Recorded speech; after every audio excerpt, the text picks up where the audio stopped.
So when I was a street salesperson, I had a spreadsheet that I kept for my top restaurateurs. Every wine that they sold was on there with their selling price. And every week I updated with how many cases or bottles were being sold. And at the end of the week, at the end of the month, at the end of the quarter, I knew exactly how much of their revenues were driven by my brands. I could give them the beverage cost of my brands. I could show them their profitability. I can show them where their slow movers were, where their sales were trending, that maybe we should expand or possibly look at some upsell opportunities, what items we should remove from the list, right? So you're being a true business consultant, and they're going to begin to realize, wow, you really understand the business piece, and then they're going to probably, not always, but give you a glimpse deeper and deeper into what else is actually going on, right? You should be absolutely trying to insist on some kind of weekly training, brand training with your top accounts, right? So you're in there once a week in front of those people that are actually on the front lines of the restaurant or on the store shelves, those stewards that are selling, right? Because just because the buyer purchased it doesn't mean that information is getting to the waitstaff or to the steward on the floor. Hey guys, this is Sid Patel, CEO of Beverage Trade Network, and thanks for tuning in the Wine Whiskey Beat Show. I'm going to be resuming this where I will be meeting amazing practitioners, leaders, who've done it, and we're going to be talking about the subject that they've mastered in. So you learn a lot, and hopefully you can apply this in your own businesses. Open for new topics, new suggestions as well. So put that in the comments, and I'll try to find a speaker for you for that and do an episode as well on that. Feel free to also share this episode and enjoy the show. Thank you.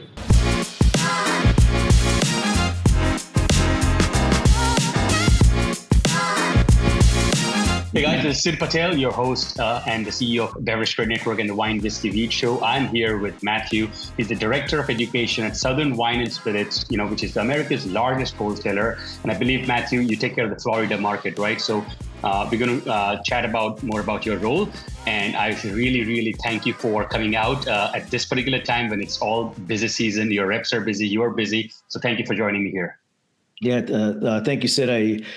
I really appreciate the opportunity to be on your show. I think my flattered to actually be asked to be on a show like this. So thank you very much. Appreciate it. So Matthew, why don't you give us a little context about your journey and just your current roles and responsibilities where you are at? Yeah, well, my journey, I guess my journey starts off like many other people's journey in the wine world, right? I went to college. During college, I was in the world of hospitality and sales throughout high school and college, and then realized after college that electrical engineering wasn't for me. So I kind of stayed in the hospitality business until I could find a real job, and really never expected it to spend my life dedicated to hospitality. But here I am, and it's been a great life filled with a lot of wonderful challenges that have led to many, many successes. And I'm really grateful for how the whole thing has turned out, because it was completely unplanned and unscripted. So great. And I mean, did you take the route of studying a lot of courses and then you increased your knowledge and then you ended up in this role, or was it completely from the street, like more from the trade, you're coming in this role? So my interest came from my father. So, I mean, he had a small little gas station, and attached to that gas station was a 400 square foot, wine and beer store, right? With imported beers, because they didn't have micro beers back then, right? And so I became fascinated watching my dad taste with sales consultants there, right? And so I guess I was 17, and the very first book I ever picked up to read cover to cover was Alex Lachine's Guide to the Vineyard of France. And this was a book that I picked up to read. My teacher didn't say it, right? So normally I only read when I was told to read, right? So I picked it up on my own, read the thing cover to cover, and couldn't believe all of these wines that Lachine was talking about in his book were on my dad's store shelves, right? And so I suddenly began to gain an appreciation, and I just started reading more and more about it. Started tasting with the sales consultants and my father, and learned through that. And then, that's while I was in high school and in college. And then ended up opening up my own wine shop with a high school buddy, Bob Huffgard. We knew nothing about what we were doing. He had a little bit of a business background from college. I had the wine background from my dad, because my dad actually got sick with cancer and passed away. And so that was the impetus of us opening up this wine shop, because we bought the wine store off of my dad's managing partner. I didn't want anything to do with the gas station business, right? It was just like wine. So we opened up a wine and gourmet food shop and learned a whole lot about undercapitalization and expansive growth, and an entire business degree evolved from that, along with just learning more and more about wine, how to sell it, how to understand what the customer was looking for, because I learned pretty quickly on that there were things that I liked that nobody else liked. And if I spent my life trying to sell the stuff that I liked, I wasn't going to be very successful, right? Amazing. And I think one last bit in your career highlight should be highlighted was the master sommelier, right? At what point you decided, and why did you decide to become or study that course and become master sommelier? I was bored, really. So a good buddy of mine, Larry O'Brien, introduced me to the program because, there was really nothing out there that was challenging me. And in fact, at that point, I was actually thinking about getting out of the wine business and going back to college and finding something else to do. And Larry introduced me into the CMS, and then I went to go take the first exam, which was the advanced exam, because the intro wasn't necessarily mandated. If you could answer some questions, they would just let you come to the advanced, partly because they needed people to come to the advanced to pay for everything, right? Very different back then. And when I went to the advanced course, I was just blown away. Like, oh my God, there's other people out there that loved wine, spirits, hospitality as much as I did. And then I realized I don't know anything. Like in my little pond in Ohio, I was like, wow, I was the king. But when I was surrounded by these other people, so that really helped me understand just how big the world of wine really was, and how little I really knew about the subject at that particular time, right? So it was a great mind opening experience that led me down that rabbit hole. And I did it for the experience. It was my own personal self-satisfaction. Mm-hmm. There was no internet. No business objective or no ROI or career. No, it was amazing. Like climbing Mount Everest. Why do you climb Mount Everest? Well, because it's there. Why did I do the CMS? Because it was there. Absolutely other reasons. Yeah. Fair enough. Yeah. So, the idea of this call is really to bring practical insights for a lot of brands who are listening to this call, especially a lot of small and medium-sized brands listen to, our ecosystem. And at the same time, a lot of small and medium-sized distributors who may not have the budget to hire someone like you, or a full-time training and development manager for their in-house operations. So I think we will try to give value to those guys. Let's start with, you told me 2 ingredients are super important to learn and how they intersect and result in sales growth, right? Hospitality and education. So what is your definition in the context of things here for each of those things? With the sales piece of it, there are 4 aspects. So I look at the sales piece and the hospitality piece. So with the sales piece, there's 4 aspects that must be trained to make a great sales consultant. That is product knowledge. You need to know the grapes in the growing regions. You need to know the raw material of your distillate. You need to understand the still. You need to understand winemaking, grape growing. That's the product knowledge aspect of it, right? The second piece is brand knowledge, because brand knowledge is not transferable. Product knowledge is transferable. You can talk about a lot of different brands knowing product knowledge, but brand knowledge is unique to that specific brand. What makes brand X different from brand Y? Why does brand X charge more than brand Y, right? So that's the brand knowledge, right? Then you need the nuts and bolts of sales knowledge. How to find an opportunity. The more product knowledge you have and the more brand knowledge you have, the more opportunities you're going to find for sales, right?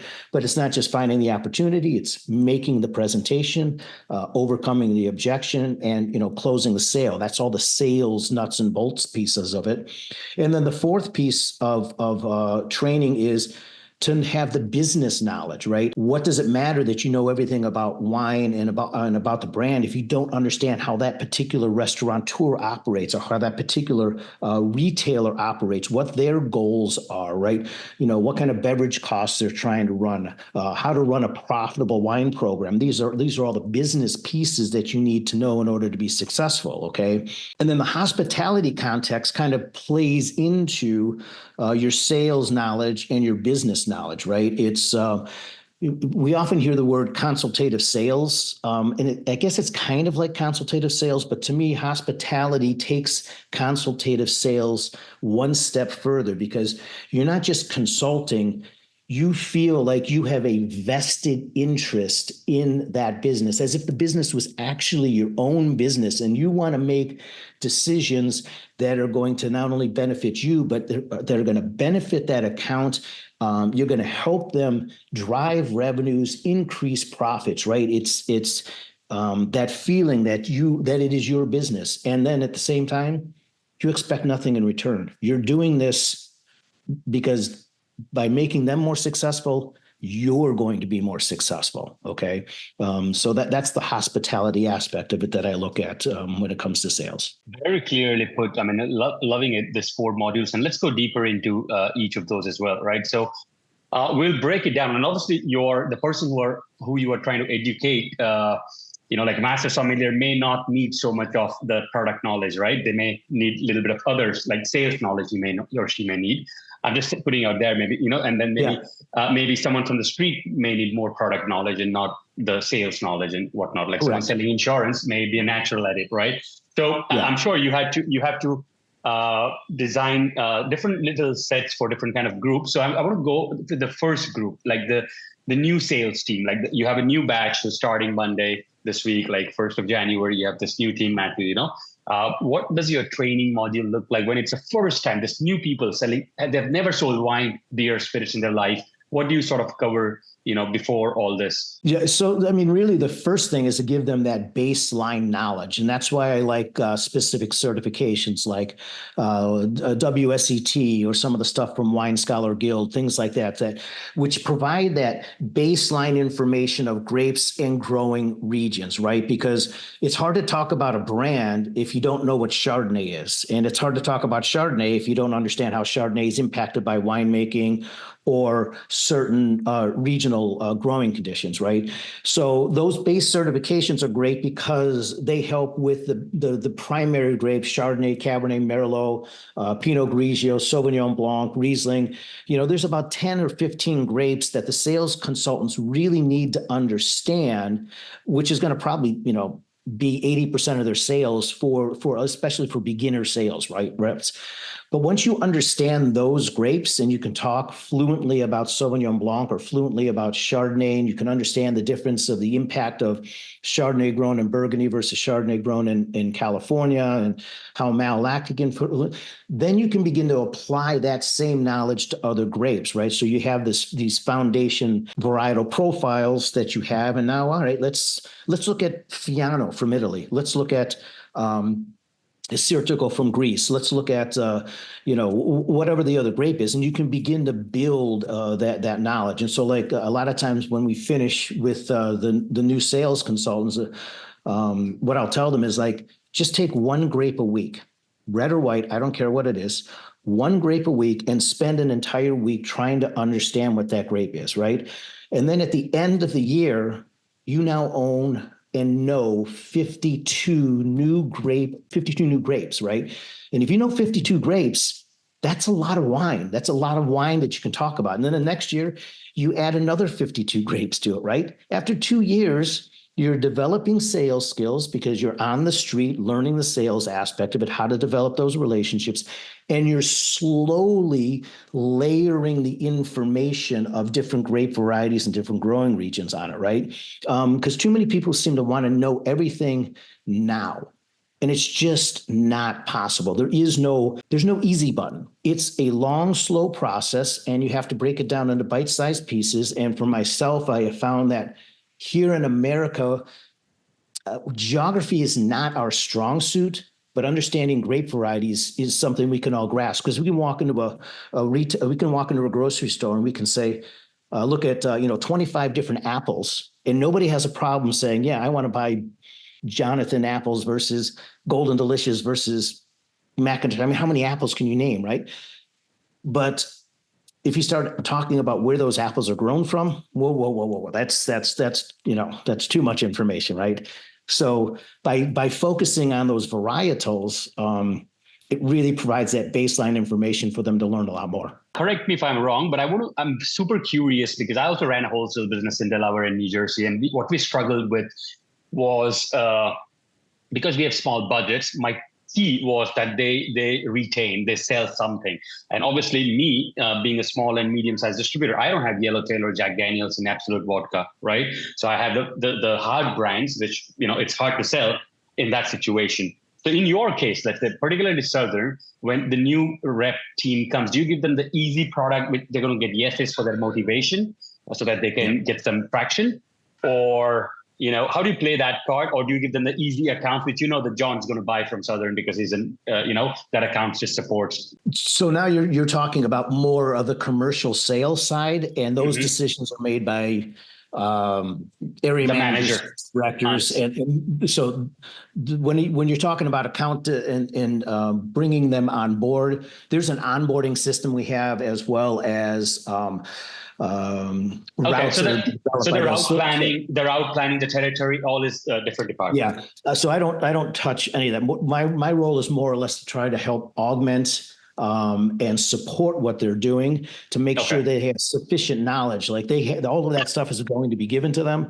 And now, how do we build their ability to understand both sales, product, brand, and business knowledge? And that's what we do. So the first step is certifications. The second step is a program that myself and Sean Wright started about 4 years ago, and it's a beverage alcohol sales education. And it's a wine and spirits series. It's continued education. So the first 3 Tuesdays of every month, we focus on wine. The first 3 Wednesdays of every month is all about spirits. Okay. We have a whole calendar out. And is that internal? Is that the Southern? It's all internal for Southern. So all the sales consultants, it's not mandatory. So if you don't want to go, you don't have to go. But I'm surprised at how many people show up every single week after week after week, because there's 32 modules, basically 32 modules for wine and 32 modules for spirits. And they're 1 hour sessions. And at the end of the session, they can log on and take a continued education credit, right? So unlike a certification, which is kind of like a baseline, and then you learn it and you pass, and then that's it. Well, what do you do next? Base is a continuing ongoing program where the topics are always changing. Give us some examples of the topics there. Like, give us some highlights of that index. In October, we did a whole sparkling wine series, right? So the first one was on champagne and the champagne process, but it wasn't just talking about champagne and the process, but specifically, how does the process influence the style of champagne? Why does Rionard taste like Rionard? And Alfred Gratian tastes like Alfred Gratian, and so on and so forth, right? So we learn about the process, and then we apply that process to very specific brands, so we can understand why an account should have both Rionard, Nicolas Fuente, and Alfred Gratian in the account, because there's 3 completely different styles at 3 different price points.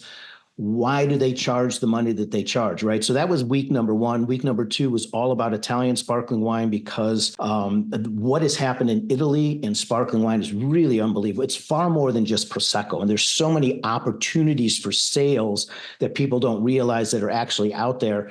And they're all in the right price point. So sparkling wine sales, and this is the other thing we always talk about. So the base program isn't just about product knowledge. It's about product knowledge, how that product knowledge ties into specific brands.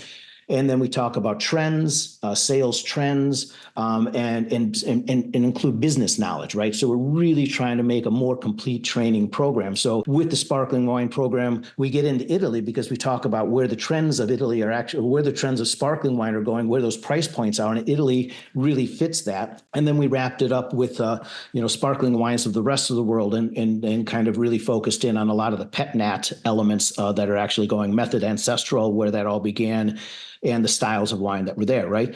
So that was 1 month, 3 different modules, 3 hours total, okay?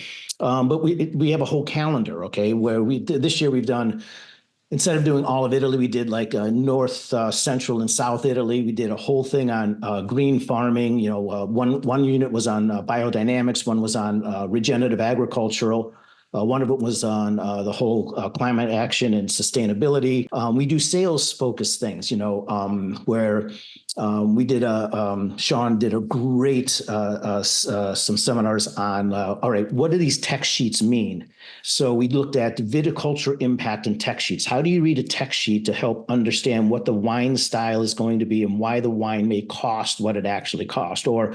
And the other one we tied in was vinification. Look at the vinification elements on this tech sheet. What is that going to tell you about wine style and cost and that kind of stuff, right? So it's more than just grapes and growing regions, but we try to look at holistically at the entire aspect of wine. And then on Wednesdays with Jessica Taylor, we do the same thing with spirits, but we also tie in a whole mixology aspect of it to it. So, I mean, I have a great team that works, with me, which started off as myself and Sean, but we got, brought in Jessica Taylor and Carla Rivera that do a lot of help with all the mixology stuff, and Allison Hope on the West Coast to help out with the afternoon sessions. So there's a team of us trying to put this together because it's 64 1-hour sessions that we have to come up with. And next year, we're already working on calendar for next year. That's going to be 64 new sessions. We'll repeat some things, but most of it will be brand new, right? So at the end of the year, a consultant can go to their manager, or the manager can take a look at it and say, oh, besides finishing WSET level 2, they spent 35 hours this year studying through base, right? So there's a quantitative aspect to this where leadership and consultants themselves can actually see how much they're actually applying and learning new material, right? And that's really the big thing that we do, that I do at Southern, besides certifications, is working through base to create this opportunity for continued education, because it doesn't stop. People think I'm a master sommelier, so there's nothing more for me to learn. Do you know how much I learn I learn more from people that don't know anything about wine than I do from people that do know stuff about wine, because the people that don't know wine and the people that don't know spirits, they ask questions. You're like, I never thought of that. I never had that perspective. Or if I did, it's been so long since I've had that perspective, I wouldn't think of it, right? So this is the stuff that I really love doing, because it keeps the wheels turning. And so you're always looking to make sure you learn not only more material, but how to break that material down into simpler and simpler bite-sized pieces. So, Well, tell me something about sales materials, right? Like how to sell, how to sell the profit story, how to sell the floor stack, how to get the secondary placement, how to get the house pour. Give me some examples of those modules, if that falls into your umbrella as well. Yeah. Well, we will pick and choose pieces. So we'll try to apply the information. So like, we just did a whole thing on Sauvignon Blanc because of what's going on with the world of Sauvignon Blanc. But people at Sauvignon Blanc, they tend to be focused on, I got to get the New Zealand or the Sancerre. I'm like, well, that's basically 1.5 styles of Sauvignon Blanc that's out there. And we talk a lot about building categories. Sales consultants don't fill holes. And too many times we see people, they're just trying to get the Sancerre pour. They're trying to get the New Zealand pour. That's not consulting. A consultant is going to walk in and say, oh, you're going to replace your Sauvignon Blanc pour? Great. And then they're going to come back with an entire proposal on what is happening with the Sauvignon Blanc category as a whole, okay? The price points that they should have, and the fact that you only have one Sauvignon Blanc by the glass and it's the cheapest, but yet people are spending X on Sauvignon Blanc. Where is your upsell? You're missing an opportunity for revenues because you don't have an upsell to Sauvignon Blanc.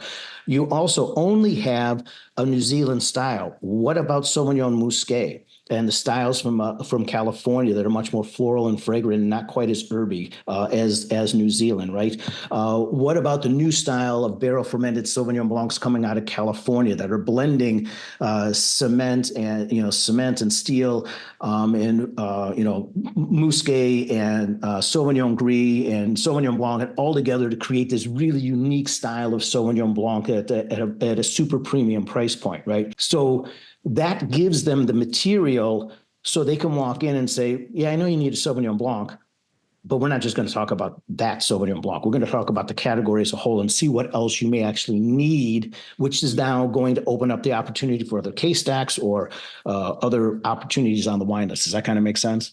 Yeah, exactly. I mean, I think that bundles up with my other question, which was finding customer needs is a little line that I read on your LinkedIn, right? So I think that is one example that you just gave. where maybe instead of just finding that little replacement, you're actually selling the whole category. But then, I want to do a little fun role play as well, because I want to bring practicalness to it. Now, for example, if the restaurant may say that, hey, I don't sell much Sauvignon Blanc. So you just stop there, or what do you do? No, you say you don't sell much Sauvignon Blanc. Have you seen the sales trends going on with Sauvignon Blanc, right? And so we'll try to have we try to provide the sales consultant information. So at the very beginning of almost every single presentation we do, we talk a little bit about the sales trends. So with Sauvignon Blanc, it's really easy because the sales trends are very obvious. Not only is it a great category for premiumization, but the volume is up. It's the only varietal where sales volume, case volume is actually up year over year, where most other varietals are down. So then the question becomes, if you're not selling Sauvignon Blanc, are we presenting it incorrectly here? Because you're obviously you're missing revenues. So we have to evaluate your wine list. Maybe it's because there's only one Sauvignon Blanc and it's at the bottom of the list, and it's the cheapest wine and it doesn't fit the style of Sauvignon Blanc that people are actually buying, right? Maybe it's the demographic. And this is finding opportunities, hidden opportunities. I've had these conversations with numerous the consultants are like, well, how do you find opportunities? Well, you have to have not only large product knowledge, but you also have to be in the account, sitting at the bar, and maybe notice. Give me some examples. Yeah, carry on. So yeah, you're sitting at the bar and you realize the demographic of the bar here is really, really young. We're talking about young millennials and Gen Zers at this particular bar, but your wine list is catering towards people my age and older. So where's your pet nat? Where is your unique varietals that this generation is actually looking for, right? But you're not going to know that if you're not actually in the account. You really have to become one with the account to see things, to be able to have those conversations with wait staff that may not be the primary buyer or the GM or the chef, right? You're just having these conversations in the store, because remember, the buyer, they have all of their day-to-day things going on, and sometimes they get disconnected from the rest of the restaurant. So one of our roles, again, what I call the hospitality aspect, is to become connected with the entire account, where you're going to pick up nuggets of information from different pieces in the account that you can bring to the buyer, and there's that hidden opportunity that nobody even existed before, right? So how do we connect with that account? Like, what are the 5 or 6 things we need to really know about that account? So here's a great way of getting involved with their P&L without them showing your P&L. So when I was a street salesperson, I had a spreadsheet that I kept for my top restaurateurs. Every wine that they sold was on there with their selling price. And every week I updated with how many cases or bottles were being sold. And at the end of the week, at the end of the month, at the end of the quarter, I knew exactly how much of the revenues were driven by my brands. I could give them the beverage cost of my brands, right? I could show them their profitability. I can show them where their slow movers were, where their sales were trending, that maybe we should expand or possibly look at some upsell opportunities, what items we should remove from the list, right? So you're being a true business consultant, and they're going to begin to realize, wow, you really understand the business piece. And then they're going to probably, not always, but give you a glimpse deeper and deeper into what else is actually going on, right?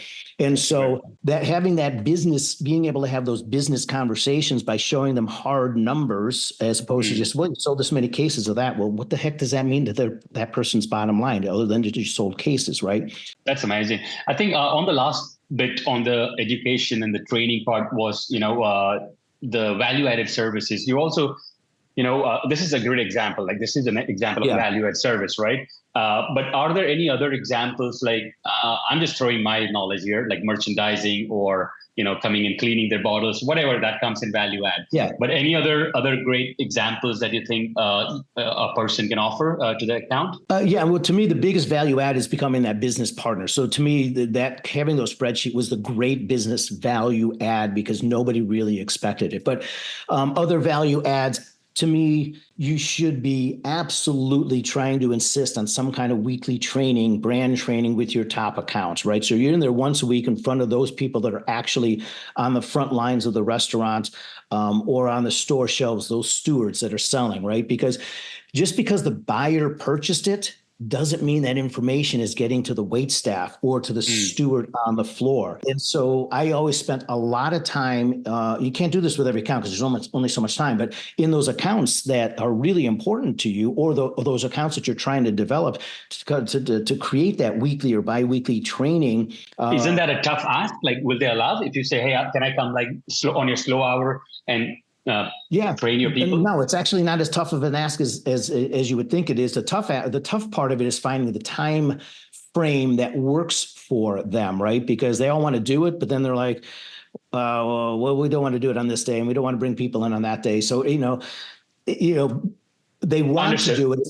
It's a matter of finding out. So in your case, where it's not just one or two brands, it's a whole portfolio, it's a section, right? So what do you train them on? Like, obviously it's not just one particular wine. The nice thing about it is it can be very, very flexible and meet the needs of that particular account. So maybe they realize, well, we put these wines in and we're not having the pull through that we want. So then you do a training on those particular wines. Or maybe the buyer really likes Etna wines from Sicily, but he doesn't know how to properly train the staff. So then you go in and say, I can handle that for you. We'll taste a couple of different Etna wines, right? So week after week, you can put together, a 6-week program, and every week you have something different that you want to focus on that is either going to improve slow sellers or maybe expose them to things that they may, the staff might be less inclined to understand, right? So it is really just getting in front of those staff, because again, they're the actual close of the sale. Great, you sold it into the account, but if it doesn't pull through, then the sale's not complete until every aspect of the sales chain is actually trained on that. I love the fact that you are making the buyer's job easy because they made the decision. I love the way you framed it. Now it's their responsibility to make sure the pull through comes, and you just go as the person who sold to them that, hey, what can I do? What would you do? But you don't have time. But what would you do to the 6 people? I'll do that for you. Yeah, correct. Amazing. And in reality, that is what my role is at Southern Glazer, because I have nothing to do with what products are being purchased, how much product is being purchased, new items, right? I just look at this entire huge portfolio and it's like, wow, there's a lot of wine here that needs to be sold. And so I'll just go through like our inventory and I'll start noticing, wow, I see a lot of back finishes on these particular items. Okay, I'm going to put that into next week's base, or I'm going to put that in the May's base, right? So I do the same thing. My role is to help move the product that's in inventory out. So and a lot of times we get suppliers, can you help me sell this? I'm like, we don't have that in our portfolio. I know, I want to bring it into the portfolio. But until it gets into the portfolio, I can't help you. Okay. Certainly, I like the product. On suppliers, Matthew, one thing on suppliers as well, right? There is a lot of market work happens. There is a lot of supplier trainings that happen, like Monday kickoff, a new brand comes in. Give us some examples of how do you use suppliers in your trainings? How do I say this? Very tentatively, okay? Because suppliers want to sell their brand. They're not really looking at the holistic picture. And unfortunately, many suppliers have never worked the street. They've never worked in a restaurant. They've never worked in a retail environment. So they don't fully understand the pressures that a consultant has on the street, right? And they also don't fully understand what their features and benefits of their particular brand is. So too many times when I work with suppliers, they focus on, these are the numbers we need to make. These are the scores the wine got. This is the Insta fame we're getting on social media, and this is our celebrity endorsement. And I'm like, well, great. What are the features and benefits? What makes your brand unique? What defines your brand? What is the history and the philosophy? What fun stories about the development of the brand can you tell me? What is the philosophy on winemaking and grape growing that you have? What are those key elements that make your brand different from all of the other brands that are out there? And how do I justify the cost of your brand And can you give me a 30 to 60-second elevator pitch on your brand? Do you know how many suppliers cannot give a 30 to 60-second elevator pitch on the brand without saying, yeah, we scored 95 points from the Wine Spectator and 98 points from this particular publication, and our social media presence has been picked up by these particular people. Okay, well, so now you're telling me just about what every other brand in our portfolio can tell me, right? I hear you. So you want to bring an educated supplier, right? So you're filtering out for sure. I try to filter out best I can. When you have that person who is not training about their brand, but training about the category, let's say, you want that kind of person. What do you ask them? Like, hey, before you walk into that meeting, like, how do you warm them up that do this? So basically, when I work with suppliers and they're going to go in front of the consultants, I've given them already kind of a format of what I would like them to follow. The majority of them don't follow it. Okay. And that format is define your brand, tell me something unique and funny about the brand. The stories sell, especially on a restaurant. Do you know how many times I've sold wine not based on the quality of the product, but based on some fun story about how Frog's Leap came to be or something like that? I mean, consumers love stories, right? So you got to have something like that beyond just the geek information. Okay. And then tell me about the philosophy of winemaking, grape growing. Are you sustainable? Are you doing any organic or biodynamic? Following those principles. Why are you growing these particular grapes in this particular area? How does that shape the style of the wine? And what are you doing that justifies the fact that it's a $40 bottle of Pinot Noir? Or because it's a $12 Pinot Noir, how is this particular Pinot Noir over delivering for that particular price point, right? So there's kind of a script that they have that they could follow and work with if they really want to use it.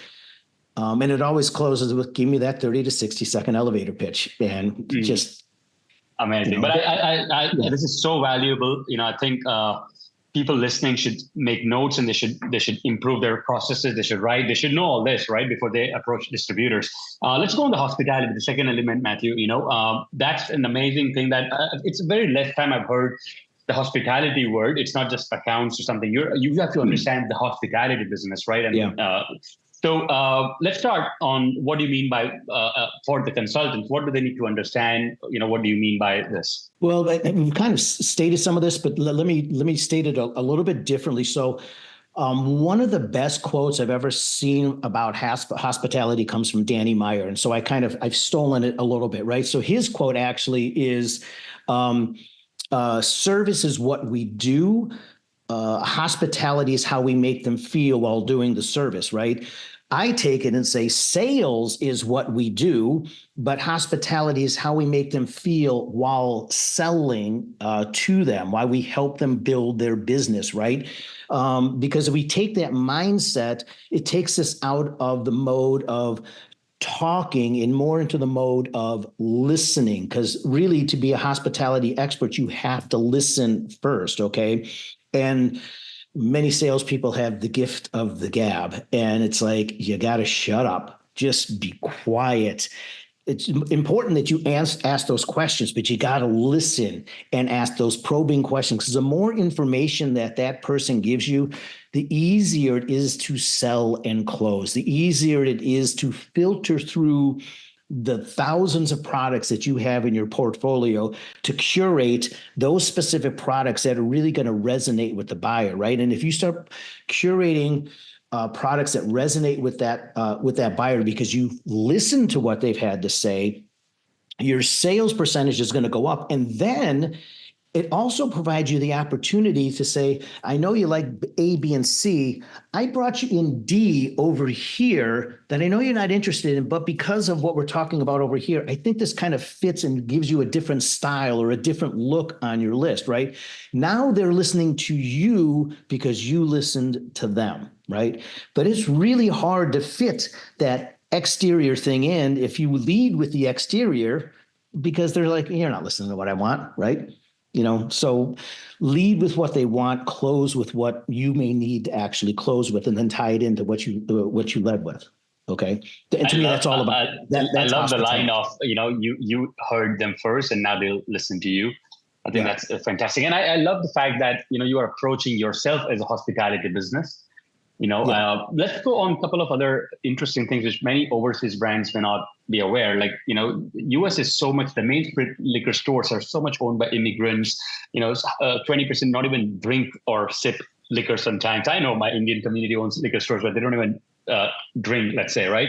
So it's all P&L, like show me the profit. And sometimes, it's very, every account is so different. What I'm trying to say, every account, some is like a true, passionate wine lover. Some is just doing for the franchise and the business. It's all different mix, right?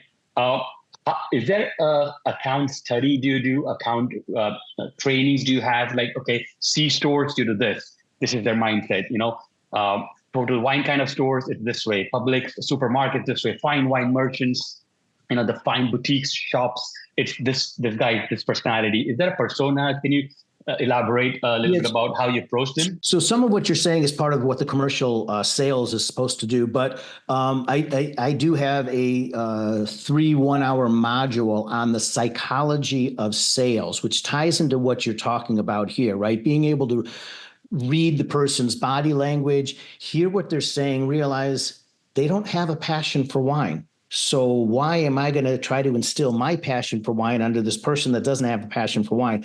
But they do have a passion for something. So we need to tap into whatever that person's particular passion is. And if it happens to be a P&L, then you better ramp up your understanding of the business model and then take a step back on the wine, the product knowledge. And that to me is what the beauty of having a strong product knowledge, strong brand knowledge, strong sales knowledge, and strong business knowledge. It allows you to be more flexible in an account. So if you're talking to a wine geek, got to ramp up the product knowledge, right? If you're talking to the GM of a place, they probably only want to know about sales numbers and P&L. Forget about the geeky wine stuff, okay? So it allows you to be flexible to talk to a wider group of people and to tap into each individual passion, okay? And obviously selling to a Publix is going to be very, very different than selling into an independent retail shop because they have two different mindsets, two different goals. But again, those goals and those mindsets are really driven by the business model. That's why you need to know the business model. I'm really loving this. Let's go on some frequently asked questions that sales reps ask you, right? So what are like 5 or 6 really common questions that, hey, I have this question, which they come up with? There's a couple of things going on. People are just struggling to understand like some of the new trends that are going on with like the indigenous grapes of Italy. Like people are like overwhelmed. No, you said, yeah. They're just overwhelmed immediately because there's hundreds of grapes in Italy. And like, well, how do I learn all these grapes in Italy? And I'm like, one grape at a time, right? One region at a time. Okay. There's this whole, the whole category of natural wine. Well, what is a natural wine and how do I sell natural wines? Right. So you have to kind of come up with some understanding of what natural wine is. And unfortunately, the natural wine category is a very confusing category because even if you talk to natural wine producers, no one can agree on what makes quality natural wine and what really defines the category. So that can be a very nebulous thing to kind of, discuss, right? How do you make a presentation to an account that might be, an Italian account to sell them something that isn't Italian? And the part of it has to do is to take a look at the entire menu. Is the menu very, very classic Italian? And then is the back shelf very classic Italian, or do they have exceptions to the rules?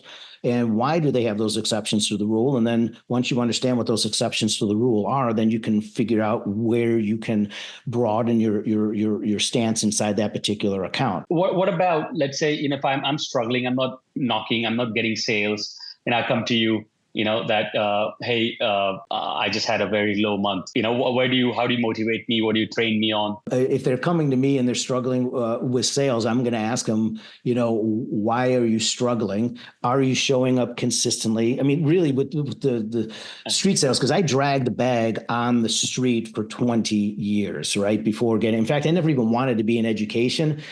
Because you're not tied to the bottom line. I was always paid for performance. I always wanted to be paid for performance, right? Because I was my own destiny. So, are you with selling? It's like, are you showing up? Are you being consistent? Are you following through on what you said you're going to do? There's just these basic things, and if you're not doing it, and again, a lot of people are not being trained on classic sales skills, and so a lot of the you make a presentation and you walk out the door. Well, did you ask for the order? well, no, I made the presentation. Well, if you didn't ask for the order, you're not going to get an order, right? You got to ask for it, but they're afraid to ask for the order because, again, part of this is generational, where failure is something people are they're so afraid of failure. I'm like, if I was afraid of failure, I would never be where I'm at. I embrace failure. Nobody likes to fail, but failure is how we all learn. Okay. And I will tell you, a lot of people that are struggling, it's because they're afraid to fail. And because they're afraid to fail, they're not going to push the envelope. And if you don't push the envelope, you're not going to know what you're really truly capable of, right? What else, Matthew? If I've not asked you or missed, anything you want to add? Just when it comes to education, we kind of started to touch upon this. Education for the sake of education is in nobody's best interest. Make sure any education program you're developing has a reason for being. So, I tell this to my sales, the sales teams all the time. I've never made $1 in my life being a wine geek. Right? Never. I've always tried to tie this into, what kind of sales am I generating from the education? So, like we just did for the signature team earlier this year. We did a very intensive Italian wine masterclass, 90-minute theory modules followed by quizzes over the course of several months, plus 4 one-hour tasting sessions where we explored the wine styles and the pricing aspects of these different unique grape varieties that many of them had never tasted before, right? Prior to the event, we were watching Italian sales. They were trending negative, slightly negative, around 3.5% negative. Post-training, we took about an 8-point swing to the other side because they were now trending positive by 4%. That, to me, is a successful education program because we could measure it and see that we could move the needle in a direction that was necessary, right? And then the numbers were even bigger on the wines that we actually tasted. The year-to-date numbers were up like 94% on specific wines that they tasted, and they actually had some inventory issues, which you never want inventory issues. But when you go from selling nothing to selling everything, these are good problems to have, right? So your education programs have to be designed where you can somehow measure the effect and see that there's an actual effect. You're impacting sales, because if you're not impacting sales, then what's the point of education? It's just not. It's worthless to me.